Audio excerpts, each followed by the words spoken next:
we're not against new citizens, but maybe they're saying, could the government have done better in managing the type of immigrants who come in and the naturalization of new citizens? Are our processes adequate? We are very clear. We have only taken people who ultimately are a net positive for Singapore and Singaporeans. Integration, yes, we can do more, but integration is taking place against a backdrop of economic uncertainty, not just for Singaporeans, but around the world. And we have to understand and empathize with it. There are many efforts at every level to promote integration of the diverse communities in Singapore. There's still a perception that foreigners are here as a stepping stone and are exploiting Singapore before moving to somewhere else. What can we do to change those perceptions? There are foreigners who use Singapore as a stepping stone. You take in 1,000 people, if 50 are like that, then it's partly true.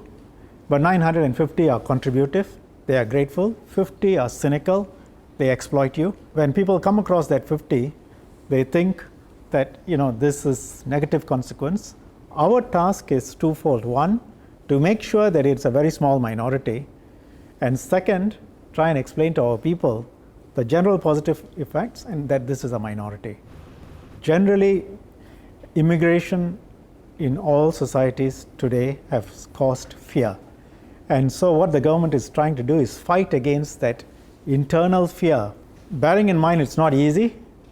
You try and communicate, you try and explain, you try and persuade, and you want to make sure that people's jobs are safe. And if you look at it in Singapore, unlike other countries, we don't have unemployment rates at 10%, 15%, 20%.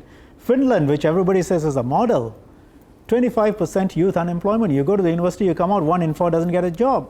Here, whether you go to university or polytechnic or IT, you come out, you get a good job. So we got to make sure all those fundamentals are okay. And then we got to continue to have conversations with people at all levels to try and explain why there is immigration, but it is controlled. We are strict. There will be abuses. We will act against those abuses. And fundamentally, this is for Singaporeans. But I think we have to be very clear. We do not discriminate specifically against any particular nationality, but our policies have to benefit Singaporeans primarily. Is there anything that we can learn from other countries, Minister, in terms of these issues? There are countries which have absorbed immigrants in a successful way, but I think the lesson is it does take time. In the short term, there is always irritation. But the other lesson, you look around the world, whether it's Italy, whether it's Britain, or whether it's the US, today, immigration is a hot issue.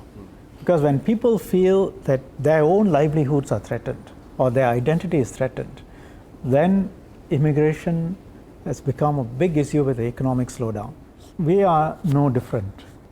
Our problem is more philosophical in that how do we persuade people that in the longer term, for the sake of our children, given our aging society, some immigration is essential. And how do we smoothen out the rough edges? And how do we, in the employment sector, make sure that our people are not disadvantaged? Minister, I want to jump a point.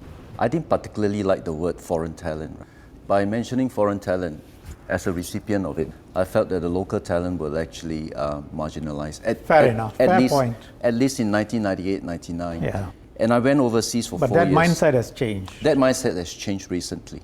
I think the last 5-6 years, to be honest. In Singapore, we have a habit, when we have a certain policy, we move lock, stock and barrel. Everything at the go. And everybody was on a full court press. And to the extent that the bank that I was in, a lot of good bankers left for other jobs. They weren't even in the banking industry. It was almost like a chemotherapy. I didn't like it. And when an offer came for me from a private equity firm, one of the best in the world, I wanted to stay on and work as a Singaporean for Singapore. But I took it to also prove a point that a local talent that is so coveted by this PE firm, that took a huge amount of money to buy a bank in Taiwan, that I want to carry my Singapore brand there to prove a point. And Taiwan has the most difficult financial landscape to run. 27 million population, 55 banks. It was very difficult, but in my 4 years there, I think I did Singapore proud. I went with another 4 or 5 Singaporeans. Excellent. And Minister, my point is this: I will develop whatever talent that is good for Singapore. Doesn't matter to me whether they're foreigner or local. And I tell you, Hopefully more Singaporeans. yeah, and I tell you why. I'm very proud as a Singaporean to firmly believe that we can take on the best in the world. Yes, Ed, we have already taken on the world. Yeah, We will continue to take on the world. we should. And I'm very positive that way. I celebrate being a Singaporean all the time, even when I was overseas. And I tell you what's the Singaporean brand. The Singaporean brand is this. When I spoke to the Taiwan regulators, firstly, I'm consistently predictable, and that's what you want in banking. 2, integrity. That Singaporeans observe the rules. Integrity, consistently predictable. The last thing, reliability. The Make in Singapore brand. And we should be proud of that, right? Yes. We may not be the most creative people in the world. It's all right. I'm consistently predictable and I am reliable. What's wrong with that? But I must say, Minister, from the millennials generation, born 1980 and above, Right. I'm seeing this more positively, and I'm speaking from the heart. Right. We belong to communities that are both foreigner and local. We aggregate resources and motivations and passions around causes. And for example, in our community, it's half foreigner, half local. And they work together, they hire each other, they partner together, they run community events, they have hawker series, for example, that raise funds for local hospitals. I just think that the younger generation have less of a binary True. mindset. We're also very secure because we define home differently. Home is not just about the real estate and the scarcity of it here. It's the relationships, and it's all in the softer things. Right. So when we are a little bit more enlightened in the concept of home, we become a little bit more enlightened as society as well. Your generation is highly educated, highly traveled, very internationalist in approach. But we must also look at the people who are in their 40s, holding PMET jobs, who suddenly face a challenge with potential downsizing, companies moving overseas. So there are different perspectives. Singapore has got to be for people of all ages as well. But I accept your perspective. Maybe this has been brewing for a long time or it's been happening for a while, but now we know more about it and we know more about the sentiment of society and the individual who's crushed in the MRT, who's fed up because they were replaced by a foreigner at work. If you look at statistics, of course, the number of people who would be replaced compared with the number of new jobs that are being created, the number of good jobs that Singaporeans are getting, statistically we know that benefits far outweigh the disadvantages. And you look at Grace, what she was saying, the millennial generation, how they see the opportunities, how they are excited by the future, and how Singapore has become exciting. And we have to create an economy for the future. But we also have to take care of the people who feel unsettled. I'd like to say something on behalf of my generation, the 60s, the old millennial.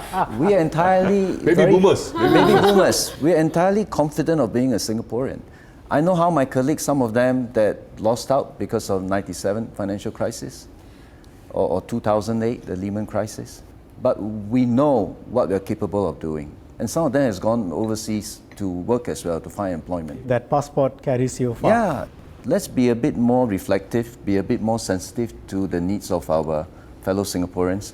But let's not get carried away also. Let's also be a fair bit more pragmatic.